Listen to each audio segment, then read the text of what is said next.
Donc grand 3, de la République conservatrice à la République radicale, grand A, une République menacée et divisée. L'année 1885 marque un tournant à tout point de vue, les grandes réformes sont achevées, la République fondée, et certains des grands acteurs se retirent. Gambetta est mort en 1882, Ferry est démis de ses fonctions en 1885 et ne reviendra plus au pouvoir. Enfin, la République est menacée par de nouveaux adversaires internes et externes, le mouvement socialiste se développe et commence à s'organiser. Le nationalisme nouveau qui sort de la crise Boulanger et surtout les scandales à répétition qui déconsidèrent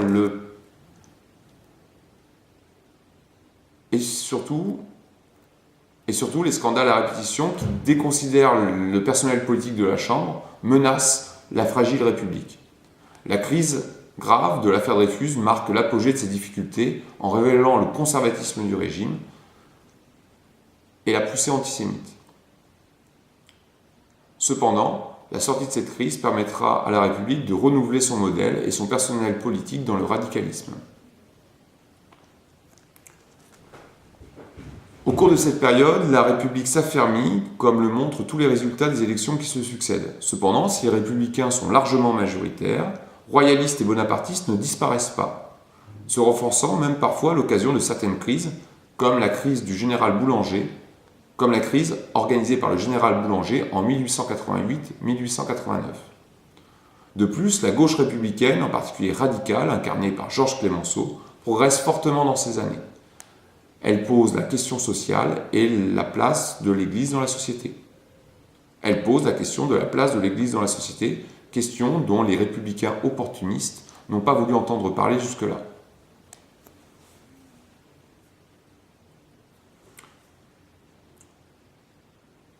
Vers 1895,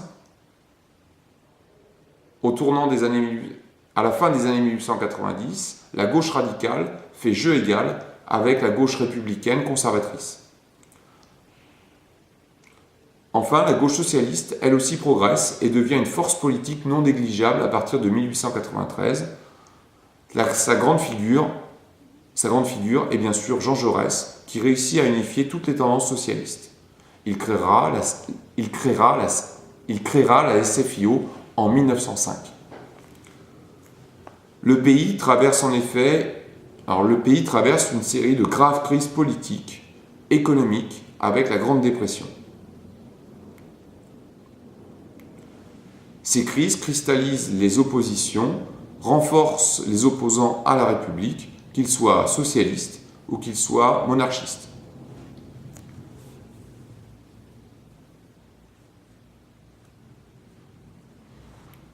La première de ces crises se cristallise autour de la personnalité du général Boulanger. Nommé ministre de la guerre en 1886, il gagna une forte popularité chez les soldats par les réformes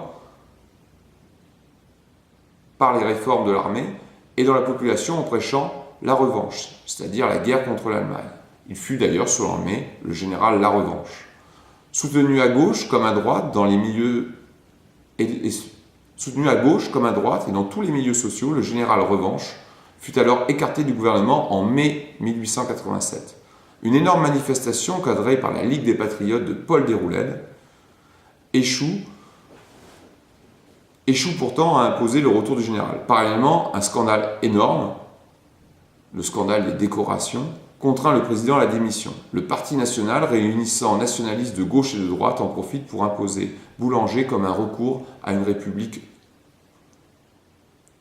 contestée, un recours à une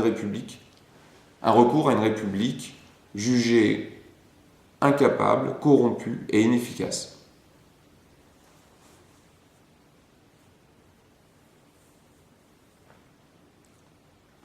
Le général Boulanger remporte une série de succès aux élections législatives. Une énorme propagande en sa faveur se mit alors en place à travers les journaux, affiches et chansons à sa gloire.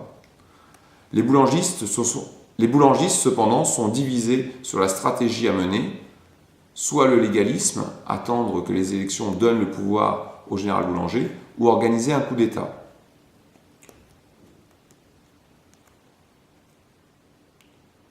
Devant la menace de celui-ci, les républicains se remobilisent Et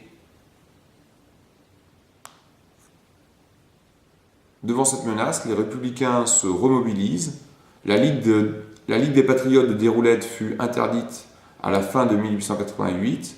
Les républicains dénoncent le projet de dictature du général Boulanger et l'alliance de celui-ci avec les monarchistes et l'Église traditionnaliste.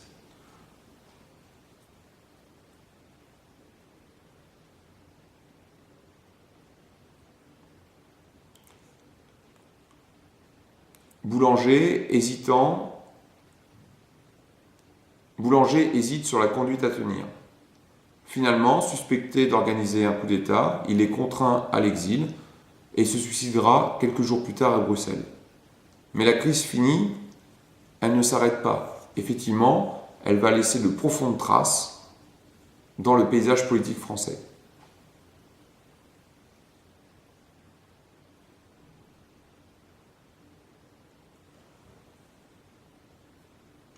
Une partie des républicains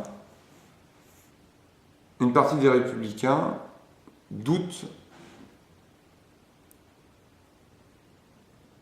Cette crise renforce une tendance autoritaire chez certains républicains qui avaient fait de Boulanger l'ennemi à abattre. La démocratisation fut remise en cause devant la peur qu'avaient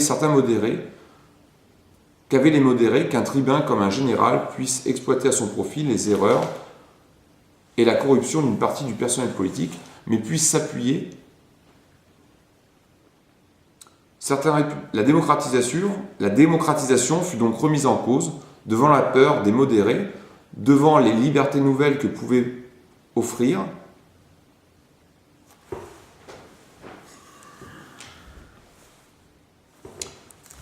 la démocratisation fut remise en cause par un certain nombre de démocrates.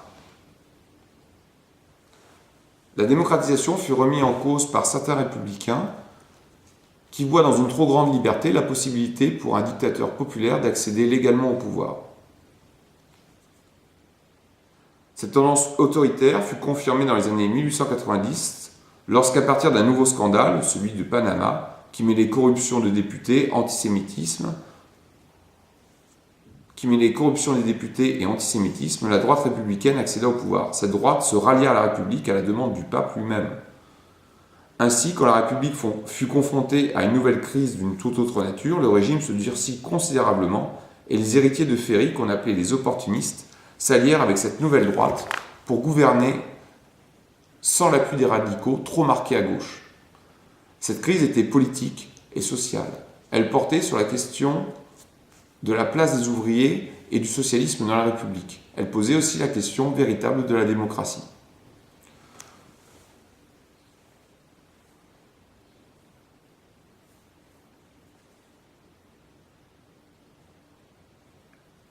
Devant les manifestations ouvrières qui se multiplient, le gouvernement de centre-droit n'hésite pas à utiliser la violence. Ainsi, le 1er mai 1891, à Fourmies, dans le Nord, 9 personnes sont tuées par la troupe et on relève plus de 30 blessés. Plus généralement, le droit de réunion, la liberté syndicale, la liberté de la presse sont souvent bafoués par un gouvernement aux tendances réactionnaires.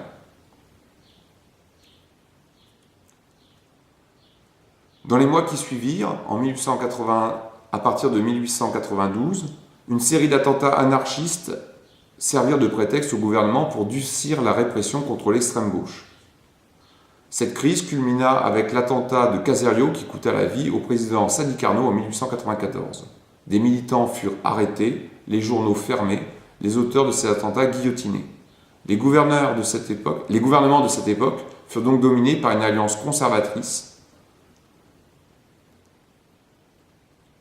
qui n'hésita pas à bafouer les libertés publiques pour se préserver d'éventuels dangers venus de l'extrême gauche ou de la droite nationaliste.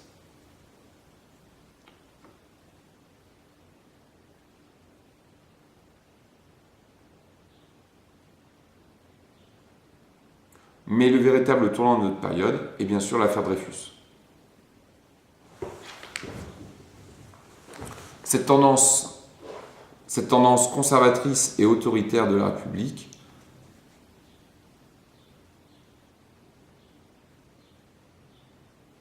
se renforça jusqu'au déclenchement de l'affaire Dreyfus, qui apparaît à bien des égards comme un véritable tournant.